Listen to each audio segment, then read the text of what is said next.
وہ کہے گا دیکھو میرے ساتھ میرے رشتے داروں نے کیا سلوک کیا، کسی ایک نے بھی مجھے نیکی نہیں دی، میں رو رہا ہوں مجھے ایک نیکی کی ضرورت تھی، اب کسی نے نہیں دی تو اب مجھے جہنم میں ڈالا جائے گا۔ وہ کہے گا اچھا بھائی میرے نام مال میں ایک نیکی ہے، میں تمہیں دیتا ہوں تم جنت چلے جاؤ۔ جب وہ ایک نیکی دے دے گا تو یہ قیامت کے دن اتنا بڑا معاملہ ہوگا کہ فرشتہ اعلان کرے گا ایک بندے نے اپنی نیکی دوسرے کو دے دی۔ تو جب اللہ تعالیٰ اعلان سنیں گے اللہ فرمائیں گے کون ہے جو آج سخاوت کا اظہار کر رہا ہے اور اپنی نیکی دوسرے کو دے رہا ہے؟ وہ بندہ حاضر ہوگا، یا اللہ میں نے یہ نیکی دی، میرے بندے تو نے اپنی نیکی کیوں دی؟ وہ کہے گا یا اللہ میرے نام مال میں صرف ایک ہی نیکی تھی اور کچھ بھی نہیں تھا، میں نے تو یعنی کہ اس جہنم میں جانا ہی تھا، میں نے سوچا کہ چلو میں تو جہنم میں جا ہی رہا ہوں، اگر میری نیکی دینے سے اس کی بخشش ہو سکتی ہے تو ہو جائے۔ اللہ فرمائیں گے تو کیا سخاوت دکھاتا ہے، سخاوت کا حقدار تو میں ہوں، میں نے اس بندے کو بھی جنت عطا فرمائی اور تمہیں بھی میں نے اس کے بدلے جنت عطا فرما دی۔ ایک نیکی پر دو بندوں کو جنت عطا فرما دی جائے گی۔ حدیث مبارکہ میں اللہ تعالیٰ دو بندوں کو کھڑا فرمائیں گے اور ان کو کہیں گے کہ بندو تم نے گناہ کیے، برائی کی، گناہوں پہ زندگی گزاری، جاؤ جہنم میں۔ تو ان میں سے ایک بندہ جو ہوگا وہ جہنم کی طرف بھاگنا شروع کر دے گا اور دوسرا بندہ جو ہوگا وہ تھوڑا چلے گا پھر پیچھے دیکھے گا، پھر دو قدم چلے گا پھر پیچھے دیکھے گا۔ اللہ ان دونوں کو پھر بلا لیں گے، پہلے سے پوچھیں گے بھائی تم نے بھاگنا کیوں شروع کر دیا؟ وہ کہے گا یا اللہ زندگی میں تو آپ کے حکموں پر میں نے کوئی عمل نہ کیا جیسے کرنا چاہیے تھا، آج یہ آپ کی طرف سے آخری حکم ملا تو میں نے سوچا اس حکم پر تو عمل کر لوں، آپ نے فرمایا جاؤ جہنم میں بھاگ پڑا۔ اللہ فرمائیں گے اچھا اگر میرے حکم کا اتنا تیرے دل میں احترام ہے جا میں نے تجھے جنت عطا فرما دی۔ پھر اللہ تعالیٰ دوسرے سے پوچھیں گے بھئی تیرا معاملہ کیا؟ دو قدم چلتا تھا پیچھے دیکھتا تھا، پھر دو قدم پھر پیچھے، پھر دو قدم چل کے پھر پیچھے دیکھتا تھا۔ وہ کہے گا یا اللہ ساری زندگی مجھے آپ کی رحمت پہ بھروسہ رہا، آج آپ نے حکم دے دیا جاؤ جہنم میں دو قدم چلتا تھا پھر پیچھے دیکھتا تھا شاید آپ کو ترس آ جائے، آپ کی طرف سے رحمت کا معاملہ ہو جائے، پھر دو قدم چلتا تھا پھر پیچھے دیکھتا تھا۔ اللہ فرمائیں گے اچھا اگر تجھے میری رحمت کا اتنا ہی بھروسہ ہے جا میں نے تجھے بھی جنت عطا فرما دی۔ تو اللہ تعالیٰ اپنے محبوب صلی اللہ علیہ وسلم کی جو ہے امت کے اوپر قیامت کے دن عجیب بہانوں سے رحمت فرمائیں گے اور سب کو اللہ تعالیٰ جنت عطا فرمائیں گے۔ چنانچہ حدیث مبارکہ میں ہے کہ ایک بندہ مرنے لگا اور اس نے اپنے بیٹوں کو نصیحت کی کہ میرے بیٹوں جب میں مر جاؤں مجھے نہلا دینا، کفنا دینا اور میری داڑھی کے اندر آٹا جو ہے وہ لگا دینا، یہ خشک آٹا ہوتا ہے نا وہ میری داڑھی کے اوپر جو ہے وہ لگا دینا، بالوں کے اوپر۔ اللہ کے حضور پیشی ہو گئی، اللہ نے پوچھا میرے بندے تو نے یہ کیوں وصیت کی تھی؟ یا اللہ میں نے اپنے علماء سے سنا ہے کہ جو بندہ کلمہ پڑھنے والا سفید بال ہو جاتے ہیں آپ اس کے سفید بالوں کو حیا دیکھ کے حیا فرماتے ہیں، تو میں نے بچوں کو کہا کہ میرے بال تو کالے ہیں اور میرے گناہ بھی زیادہ ہیں، تم آٹا جو ہے میرے بالوں پہ لگا دو گے تو میرے بال سفید نظر آئیں گے، ہو سکتے اللہ کو میرے اوپر ترس آ جائے، اللہ اس بندے کو بالوں پر آٹا لگانے پر معاف کر کے جنت عطا فرما دیں گے۔ حدیث مبارکہ میں ایک بندہ گنہگار تھا، قبر میں گیا تو اس کو قبر کا عذاب ہونے لگا، اس کا ایک چھوٹا بچہ تھا، اس کی بیوی نے اس کو پالا، بچہ ذرا بڑا ہو گیا تو بیوی نے اس بچے کو قاری صاحب کے پاس قرآن پاک پڑھنے کے لیے بٹھا دیا۔ جب اس بچے نے پڑھانا الحمدللہ رب العالمین، سب تعریفیں اس رب کے لیے ہیں جو جہانوں کا پروردگار ہے۔ اللہ نے فرشتوں سے کہا کہ دیکھو اس کا بچہ میری تعریف کر رہا ہے، اب مجھے اچھا نہیں لگتا کہ اس بچے کے باپ کو عذاب دوں، اللہ نے اس کے قبر کے عذاب کو معاف فرما دیا۔ امام غزالی رحمۃ اللہ علیہ فوت ہوئے، خواب میں نظر آئے، کسی نے پوچھا کہ حضرت آگے کیا بنا؟ فرمایا کہ اللہ نے میری بخشش فرما دی۔ اس نے کہا ہاں آپ کے تو بڑی کتابیں ہیں اور علم ہے اور اس وجہ سے لوگوں کو فائدہ ہوا تو اللہ نے آپ کی بخشش کر دی۔ تو فرمایا نہیں، کتابوں کا تو تذکرہ آیا ہی نہیں تھا، اس سے پہلے ایک چھوٹا سا عمل تھا جو مجھے یاد ہی نہیں تھا، اللہ نے اس پر بخشش کر دی۔ بھئی وہ عمل کون سا تھا؟ تو فرمانے لگے کہ میں بیٹھا حدیث پاک لکھ رہا تھا، میں نے اپنی قلم دوات میں ڈالی سیاہی لگانے کے لیے۔ آج کل تو ایسے قلم ہے نا کہ سیاہی لگانے کی ضرورت نہیں ہوتی، اندر ہی سیاہی ہوتی ہے، آپ پورا صفحہ لکھتے جائیں، آپ کو قلم اٹھانے کی ضرورت نہیں ہے۔ تو پہلے ہر جو ہے لفظ لکھنے کے لیے سیاہی لینی پڑتی تھی، پھر لفظ لکھنا پڑتا تھا۔ تو وہ فرماتے ہیں کہ میں نے دوات میں قلم ڈالی اور باہر نکالی، جیسے ہی نکالی ایک مکھی جو ہے وہ قلم کے کونے کے اوپر آ کر بیٹھ گئی۔ تو میں نے دل میں سوچا یہ پیاسی ہوگی اور یہ سیاہی پینا چاہتی ہے، تو میں نے اپنی قلم کو 1 سیکنڈ کے لیے روک لیا وہیں پہ، وہ مکھی اڑ کے چلی گئی، میں نے لکھنا شروع کر دیا۔ اللہ نے فرمایا تم نے ایک مکھی کی پیاس کا خیال رکھا، لہذا اس عمل پر میں نے تمہیں جنت عطا فرما دی۔ آپ دیکھیے کس طرح بہانوں سے اللہ تعالیٰ اپنے محبوب صلی اللہ علیہ وسلم کی امتیوں پر مہربانی فرمائیں گے اور قیامت کے دن ان کو جنت عطا فرمائیں گے۔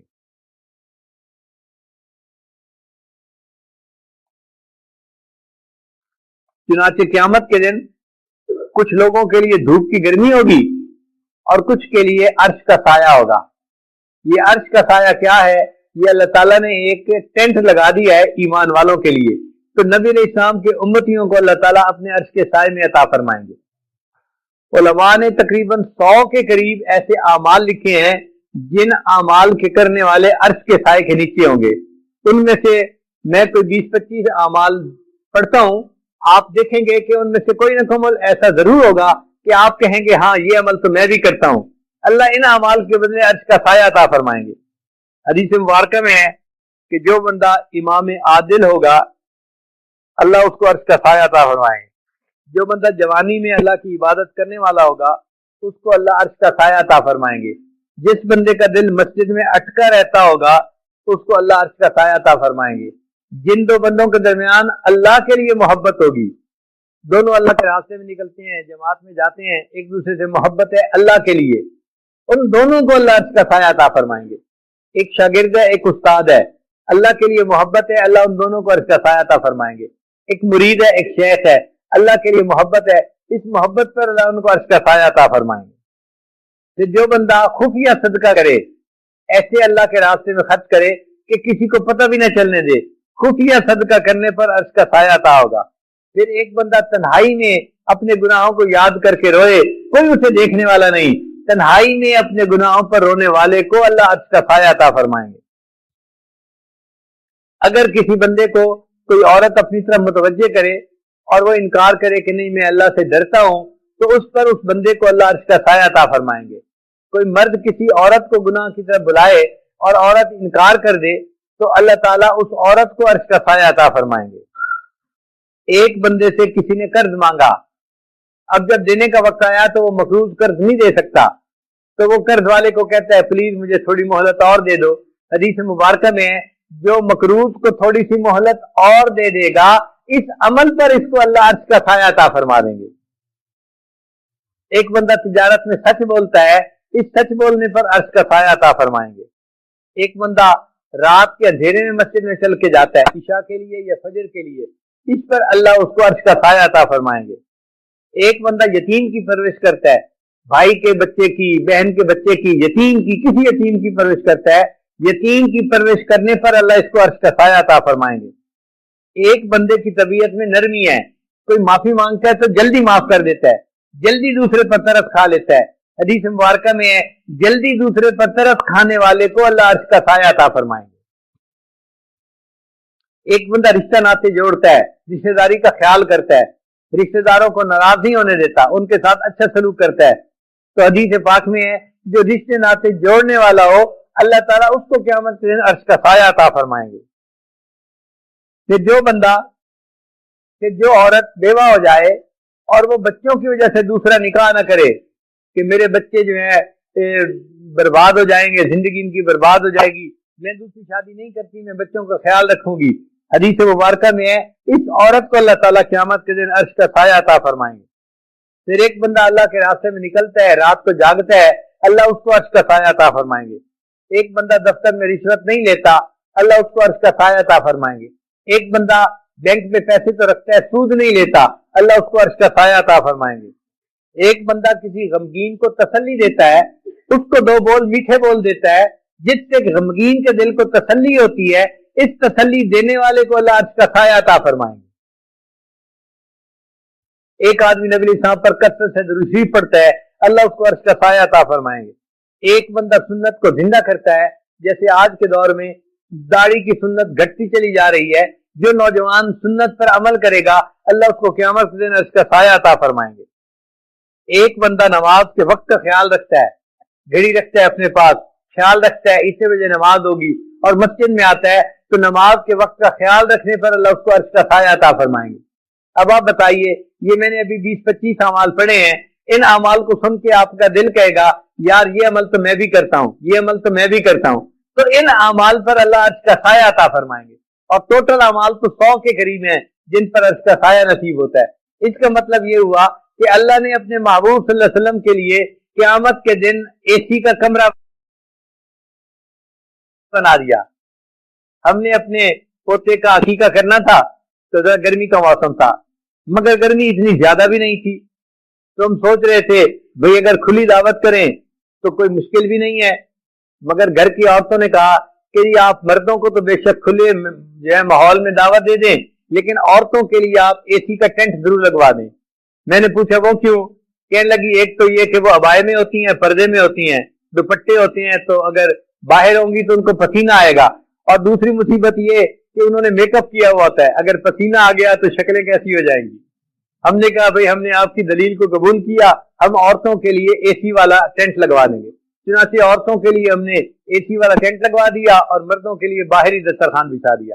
الحمدللہ اتنا مجمع تھا، اللہ نے سب پر مہربانی فرمائی اور سکون کے ساتھ عورتوں نے بھی کھانا کھایا ٹینٹ میں اور مردوں نے باہر ٹینٹ کے۔ تو مجھے اس دن یہ بات یاد آئی کہ قیامت کے دن ایسا ہی ہوگا، اللہ تعالیٰ اپنی باقی مخلوق کے لیے تو باہر جو ہے وہ سب کو کھڑا کر دیں گے، آگ ہوگی اور دھوپ ہوگی اور سورج کی گرمی ہوگی، لیکن اپنے محبوب صلی اللہ علیہ وسلم کی امت کے لیے اللہ تعالیٰ عرش کا ٹینٹ لگا دیں گے، وہ اے سی کا کمرہ ہوگا، اس میں اپنے محبوب کی امت کو کہیں گے تم یہاں جا کے بیٹھ جاؤ۔ عائشہ صدیقہ عنہا فرماتی ہیں کہ جو لوگ عرش کے سائے میں ہوں گے ان کو قیامت کے دن کی لمبائی کا پتہ بھی نہیں چلے گا، قیامت کا دن ہوگا 50,000 سال۔ وہ فرماتی ہیں کہ نبی علیہ السلام نے بتایا جو لوگ عرش کے نیچے ہوں گے ان کے لیے قیامت کا دن فجر کی 2 رکعت سنت کے برابر ہوگا۔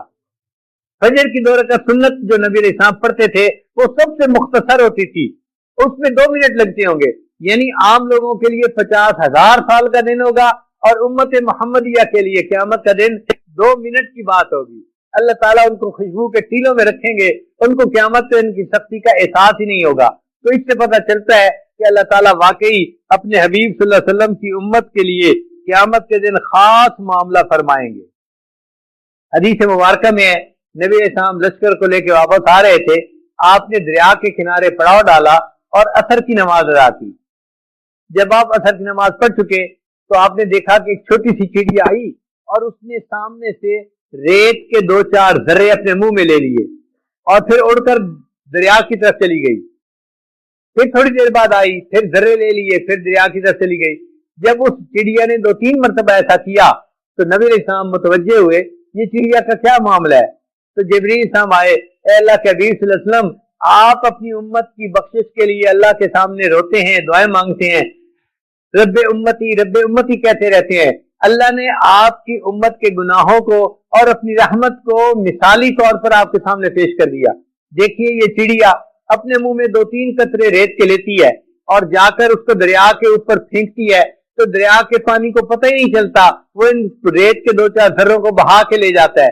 تو اللہ نے بتلا دیا میرے محبوب میری رحمت دریا کی مانند ہے اور آپ کی امت کے گناہ اس ریت کے چند ذرات کی مانند ہے۔ میرے رحمت کے دریا کے سامنے آپ کے ریت کے ذرات کچھ نہیں کریں گے، میں سب کے گناہوں کو معاف فرما دوں گا۔ ایک بیل کے سر کے اوپر، سینگ کے اوپر ایک مچھر آ بیٹھا، جب اڑنے لگا تو اس نے بیل سے سوری کیا، معافی مانگی، بھائی میں آپ کے سینگ کے اوپر بیٹھا رہا، مجھے معاف کر دینا۔ بیل نے کہا نہ مجھے تمہارے بیٹھنے کا پتہ چلا اور نہ مجھے تمہارے اڑنے کا پتہ چلا، تمہارے وزن کا مجھے احساس ہی نہیں ہوا۔ اگر بیل کو ایک مچھر کے بیٹھنے اور اڑنے کا پتہ نہیں چلتا تو اللہ کی رحمت اس بیل کی مانند ہے اور اس امت کے گناہ مچھر کی مانند ہے۔ اللہ کی رحمت کو پتہ ہی نہیں چلے گا اس امت کے گناہ تھے یا نہیں تھے، اللہ سب گناہوں کو معاف فرما دے گا۔ پھر اللہ تعالیٰ نے قرآن مجید میں نبی علیہ السلام سے وعدہ فرمایا ہے یوم لا یخزی اللہ النبی والذین آمنوا معہ، اللہ تعالیٰ قیامت کے دن اپنے نبی علیہ السلام کو اور جو ان کے ساتھ ایمان لائے ان کو قیامت کے دن رسوا نہیں کرے گا، ان کو لیٹ ڈاؤن نہیں ہونے دے گا۔ اللہ نے جب قرآن میں وعدہ فرما دیا اے محبوب میں آپ کو قیامت کے دن لیٹ ڈاؤن نہیں ہونے دوں گا، تو کیسے ممکن ہے کہ کسی کے گناہوں کی اللہ تعالیٰ قیامت کے دن پکڑ فرمائے؟ اللہ سب کے گناہوں کو معاف کر دیں گے اور اپنے محبوب کے وعدے کو نبھائیں گے۔ حدیث مبارکہ میں اللہ تعالیٰ نے قرآن مجید میں فرمایا وَلَسَوْفَ يُعْطِيكَ رَبُّكَ فَتَرْضَىٰ، اے میرے محبوب صلی اللہ علیہ وسلم میں آپ کو قیامت کے دن اتنا دوں گا کہ آپ راضی ہو جائیں گے، خوش ہو جائیں گے، آپ بس کریں گے، اے اللہ بہت بہت بس تو مچ ہے میرے لیے۔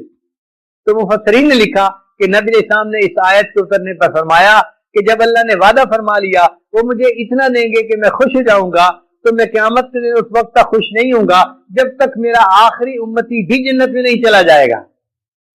اب جب نبی علیہ السلام نے یہ وعدہ فرما دیا تو بتائیے نبی علیہ السلام وعدے کو نبھائیں گے نا، اور اس امت کو جنت میں لے کے جائیں گے۔ حدیث مبارکہ میں نبی علیہ السلام نے فرمایا اللہ تعالیٰ نے ہر نبی علیہ السلام کو ایک ایسی دعا کرنے کا حکم دیا کہ جیسی مانگی جائے گی ویسی دعا قبول کر لی جائے گی۔ تو صحابی نے پوچھا اللہ کے وسلم پھر مختلف انبیاء نے دعائیں مانگی؟ فرمایا ہر نبی نے کوئی نہ کوئی دعا مانگی اور جیسے مانگی اللہ نے اس کو ویسے قبول کر لیا۔ تو صحابی نے پوچھا اے اللہ کے وسلم آپ کو بھی اختیار ملا؟ نبی صلی اللہ علیہ وسلم نے فرمایا ہاں مجھے بھی دعا مانگنے کا اختیار ملا، میں نے دنیا میں وہ دعا نہیں مانگی، میں نے اس کو ذخیرہ بنا لیا، اب میں اس کو قیامت کے دن مانگوں گا اور اس وقت جنت میں جاؤں گا جب اللہ میری ساری امت کو جنت عطا فرما دے۔ تو اللہ کے حبیب صلی اللہ علیہ وسلم چونکہ رحمت للعالمین تھے لہذا امت کے لیے انہوں نے اتنی دعائیں مانگی، اتنا اللہ کے سامنے روئے، اور حتیٰ کہ اللہ نے وعدہ فرما دیا محبوب صلی اللہ علیہ وسلم میں آپ کی امت کے معاملے میں آپ کو میں غمزدہ نہیں ہونے دوں گا۔ حدیث مبارکہ میں نبی علیہ السلام کے اوپر آخری وقت کی کیفیات تھیں۔ حضرت جبرائیل علیہ السلام آئے اور حضرت ملک الموت آئے۔ ملک الموت دروازے پہ کھڑے ہو گئے اور جبرائیل علیہ السلام اندر آئے اور آ کے نبی علیہ السلام کی خدمت میں عرض کیا اے اللہ کے حبیب صلی اللہ علیہ وسلم اللہ نے آپ کو یاد فرمایا ہے، یعنی ہم آپ کو لینے کے لیے آئے ہیں۔ تو نبی علیہ السلام نے فرمایا جبرائیل پہلے اللہ تعالیٰ سے پوچھ کے یہ بتاؤ کہ میرے بعد اللہ تعالیٰ میری امت کے ساتھ کیا معاملہ فرمائیں گے؟ تو جبرائیل علیہ السلام نے اللہ تعالیٰ سے پوچھا، اللہ نے پیغام دیا میرے محبوب صلی اللہ علیہ وسلم کو جا کے بتا دو اے میرے محبوب صلی اللہ علیہ وسلم ہم آپ کے بعد آپ کی امت کو تنہا نہیں چھوڑیں گے، ہم ان کی سرپرستی فرمائیں گے اور ان کے ساتھ خیر کا معاملہ فرمائیں گے۔ جب نبی علیہ السلام کو امت کی طرف سے تسلی ہو گئی پھر نبی علیہ السلام نے فرمایا اب جو ہے نا جبرائیل علیہ السلام ملک الموت کو بلا لو اور مجھے میرے اللہ سے واصل کر دو۔ چنانچہ پھر ملک الموت آئے اور یوں اللہ تعالیٰ کے محبوب صلی اللہ علیہ وسلم نے پردہ فرما لیا۔ تو تسلی جب ہو گئی تو تب محبوب صلی اللہ علیہ وسلم نے پردہ فرمایا۔ آپ بتائیے کوئی ماں اپنے جوان بیٹے کی موت پہ کتنا روتی ہے؟ ایک ہفتہ، 2 ہفتے، 1 مہینہ، پھر نارمل زندگی گزارتی ہے۔ ہم نے تو دیکھا خامن فوت ہو جاتا ہے تو بیوی مہینے 2 مہینے بعد نارمل زندگی گزار رہی ہوتی ہے، بیٹا فوت ہو جاتا ہے باپ 3 دن بعد نارمل زندگی گزار رہا ہوتا ہے۔ کوئی کسی کے اوپر 23 مہینے نہیں روتا۔ اللہ کے محبوب صلی اللہ علیہ وسلم اس امت کے لیے 23 سال متواتر روتے رہے، رب امتی رب امتی رب امتی۔ تو 23 سال کا رونا اللہ کو کتنا پیارا لگا ہوگا اور اللہ نے اس پر محبوب کی امت کے گناہوں کو کس قدر معاف کیا ہوگا۔ لہذا اللہ تعالیٰ کے محبوب صلی اللہ علیہ وسلم کی امت ہونے کی وجہ سے اللہ تعالیٰ قیامت کے دن ہمارے گناہوں کو معاف فرمائیں گے اور ہمیں اپنی رحمت سے جنت عطا فرما دیں گے۔ تو بعلم ازل مرادی دی آنکھیں بعیب وخریدی۔ شاعر کہتے ہیں اے اللہ تو مجھے میرے اپنے علم کی وجہ سے جب پیدا نہیں ہوا تھا اس وقت سے جانتا ہے کہ میری اوقات کیا ہے، میں کیسا ہوں گا۔ تو بعلم ازل مرادی دی، تو اپنے ازلی علم کے ساتھ اللہ مجھے جانتا ہے۔ دی آنکھیں بعیب وخریدی، ان میرے عیبوں کے جاننے کے باوجود آپ نے مجھے پیدا کیا، میری روح کو دنیا میں بھیجا اور پھر فرمایا کہ میں نے ایمان والوں سے ان کے مال اور جان کو جنت کے بدلے خرید لیا، اور اللہ آپ نے مجھے ان عیبوں کے باوجود خریدنے کا بھی سودا کر لیا۔ تو بعلما ومن وعیبہما، اللہ تو وہی علم والا ہے میں وہی ہے وہ والا ہوں رد مکنا سے خود پسندیدی، اللہ اس کو رد نہ کر جس کو آپ نے پسند فرمایا۔ تو اللہ تعالیٰ اپنے معبود صلی اللہ علیہ وسلم کی امت کے اوپر بہت رحمت فرمائیں گے۔ ہمارے علاقائی زبان کا ایک شعر ہے، اس کا میں ترجمہ کر دوں گا۔ ایک گناہ میرا ماں پہ ویکھن تے دیوین دیس نکالا۔ ایک گناہ ماں باپ دیکھتے ہیں اور اپنے بچے کو یا اپنی بیٹی کو گھر سے نکال دیتے ہیں۔ ایک گناہ میرا ماں پہ ویکھن تے دیوین دیس نکالا، تے لاکھ گناہ میرا اللہ ویکھے تے او پردے پاون والا، اور لاکھ گناہ میرا اللہ دیکھتا ہے اور وہ میرے گناہوں پہ پردے ڈال دیتا ہے۔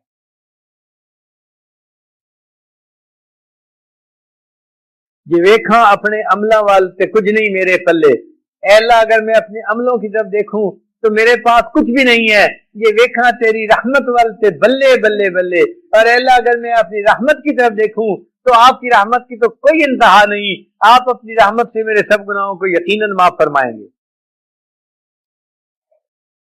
مولا جتنی بڑی آپ کی ذات اتنی بڑی میری آپ سے آس، جتنی بڑی آپ کی ذات اتنی بڑی میری آپ کے ساتھ آس، میری امید اتنی بڑی ہے۔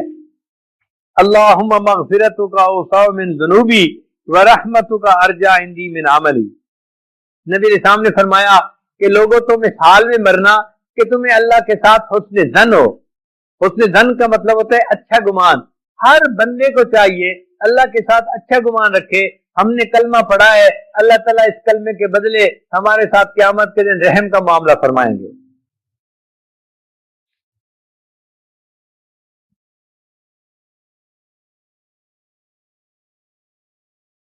رائیونڈ کے اجتماع میں ایک مرتبہ میں نے یہ خود واقعہ سنا۔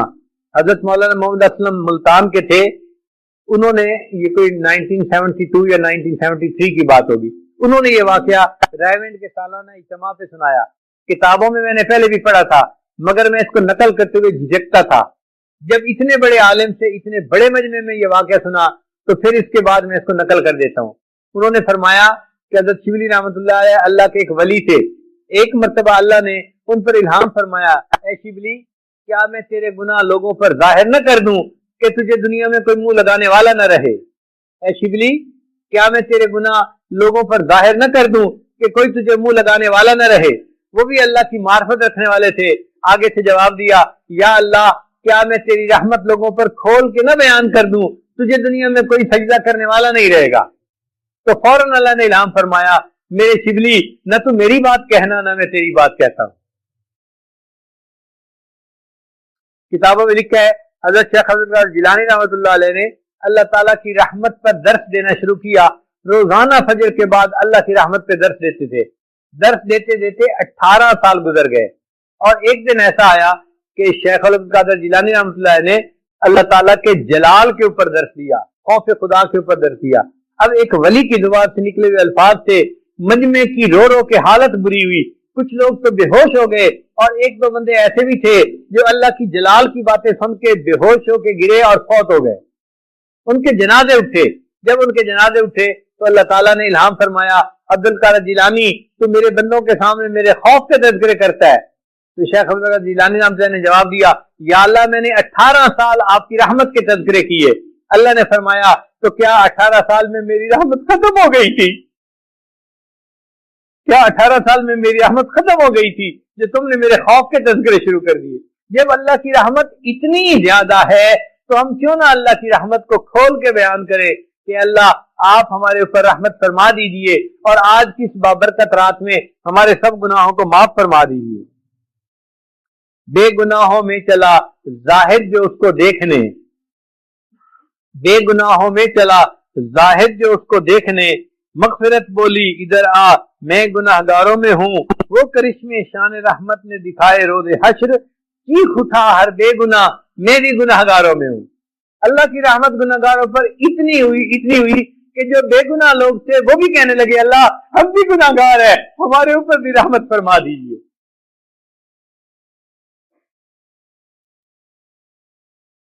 آہ جاتی ہے اثر کو کھینچ لانے کے لیے، بادلو ہٹ جاؤ دے دو راہ جانے کے لیے، اے دعا فریاد کر عرش بری کو تھام کے، اے خدا رخ پھیر دے اب گردش ایام کے، خلق کے راندے ہوئے دنیا کے ٹھکرائے ہوئے آئے ہیں اب تیرے در پر ہاتھ پھیلائے ہوئے حق پرستوں کی اگر کی تو نے جل جوئی نہیں تانا دیں گے بت کے مسلم کا خدا کوئی نہیں خار ہیں بدکار ہیں ڈوبے ہوئے ذلت میں ہیں جو بھی ہیں آقا تیرے محبوب کی امت میں ہیں رحم کر اپنے نہ آئینے کرم کو بھول جا ہم تجھے بھولے ہیں لیکن تو نہ ہم کو بھول جا اے اللہ ہم آپ سے غافل بنے پھرتے رہے آپ ہمیں نہ بھولیے آج کی اس خاص رحمت کی رات میں اللہ ہم پر رحمت کی نظر فرما دیجئے اور ہمارے سب گناہوں کو معاف فرما دیجئے حدیث مبارکہ میں ہے کہ 15 شعبان کی رات کو لسٹ بنائی جاتی ہے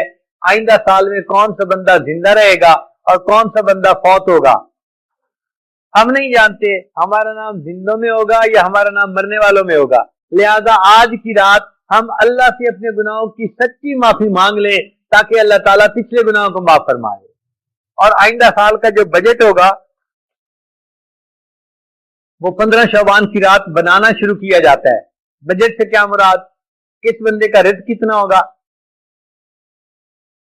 کاروبار کیسا ہوگا کس کو بیوی ملے گی کس کو اولاد ملے گی کس عورت کو خامن ملے گا دنیا میں صحت عزت کھانا پینا جو چاہیے اس سارے کو رزق کہتے ہیں اس رزق کا آئندہ سال کا بجٹ آج رات بنانا شروع کیا جائے گا اور یہ پورا رمضان بنتا رہے گا اور جو 27 رمضان کی رات ہوتی ہے اس رات میں اس بجٹ کی لسٹیں فائنل کر کے اللہ فرشتوں کے حوالے کر دیتے ہیں تو اللہ نے ہمیں یہ انمول موقع عطا فرمایا آج بجٹ بننا شروع ہونا ہے ہم آج کی رات اللہ سے مانگیں ہم کیوں کسی کے سامنے شکوے کرتے ہیں کیوں کسی کو کہتے ہیں میری پریشانی ہے میری بیٹی پریشان ہے میرا بیٹا جاب نہیں ملتی میرا کاروبار نہیں چلتا میں بیمار ہوں بیماری دور نہیں ہوتی بھائی جب بجٹ بنانے والے پروردگار آج رات بجٹ بنائے گا آئندہ سال کا تو آج رات اللہ سے دعائیں مانگ لیجئے رو دھو لیجئے تاکہ اللہ تعالیٰ ہماری پریشانیوں کو دور کر دے اور پریشانیوں کی بجائے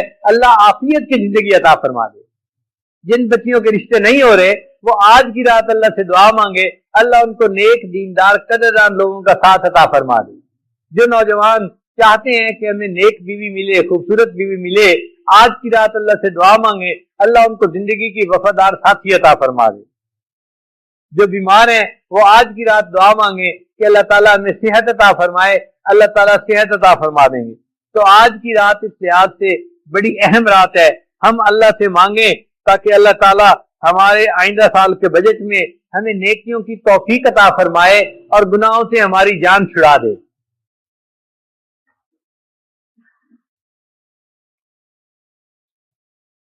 اب ذرا ایک بات اور توجہ کے ساتھ سنیے گا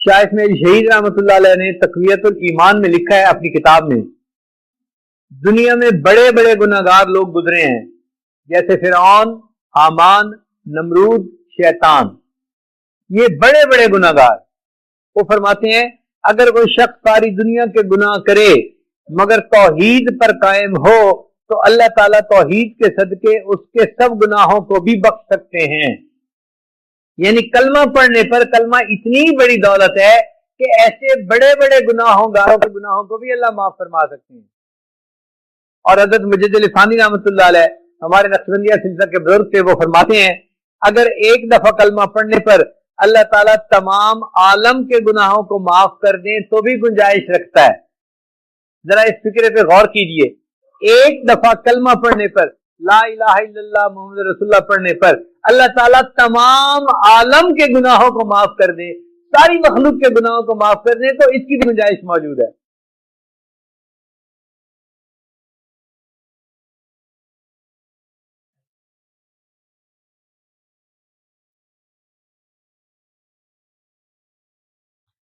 اب طبرانی شریف کی ایک روایت ہے ذرا اس کو سن لیجئے پھر انشاءاللہ ہم دعا کرتے ہیں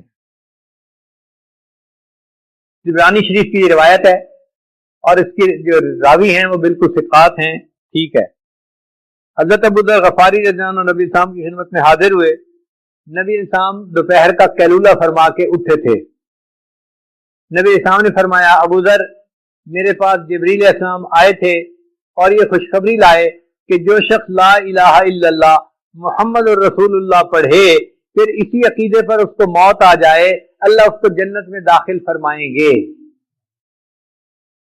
تو ابو ذر غفاری نے پوچھا اے اللہ کے حبیب صلی اللہ علیہ وسلم ان زنا و ان سرقہ، اگرچہ کلمہ پڑھنے کے بعد اس بندے نے چوری بھی کی ہو اور زنا بھی کیا ہو، تو نبی صلی اللہ علیہ وسلم نے فرمایا ہاں اس کے باوجود اللہ جنت عطا فرمائیں گے۔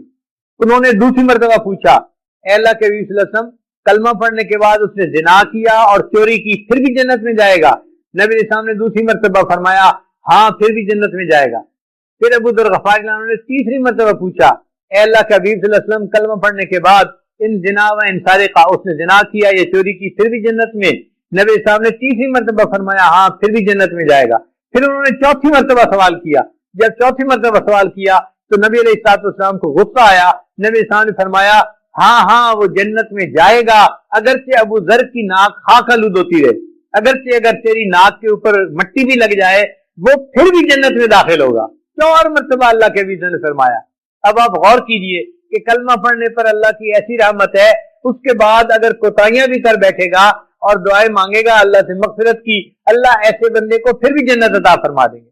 اس لیے جس بندے نے کلمہ پڑھا ہے اس کو کبھی کم نظر سے نہ دیکھیں، چاہے وہ شرابی ہو، چاہے زانی ہو، چاہے وہ جوا کھیلتا ہو یا کوئی اور گناہ کا ارتکاب کرتا ہو، اس کو کبھی بری نظر سے نہ دیکھیں۔ کیوں؟ کلمہ پڑھا ہوا ہے، اگر وہ معاف کر لے گا، اللہ سے معافی مانگ لے گا، اللہ اس کے گناہوں کو اس کی نیکی میں تبدیل فرما دیں گے، وہ ہم سے زیادہ بہتر ہو جائے گا، وہ ہم سے زیادہ افضل ہو جائے گا۔ اسی حدیث پاک میں آتا ہے نبی علیہ السلام طواف فرما رہے تھے، ابو داؤد شریف کی روایت ہے، طواف فرما رہے تھے تو آپ نے بیت اللہ کو دیکھ کے فرمایا بیت اللہ، اللہ کے ہاں تیرا مرتبہ بہت زیادہ ہے، مگر میں کہتا ہوں کہ جس بندے نے کلمہ پڑھا ہے حرمت المؤمن ارجح من حرمت الکعبہ، اللہ کے نزدیک بیت اللہ سے زیادہ اس بندے کا مقام ہے جس نے کلمہ پڑھ لیا ہو۔ آپ بتائیے بیت اللہ کی کتنی عزت ہے اللہ کے ہاں۔ اب ایک کلمہ پڑھ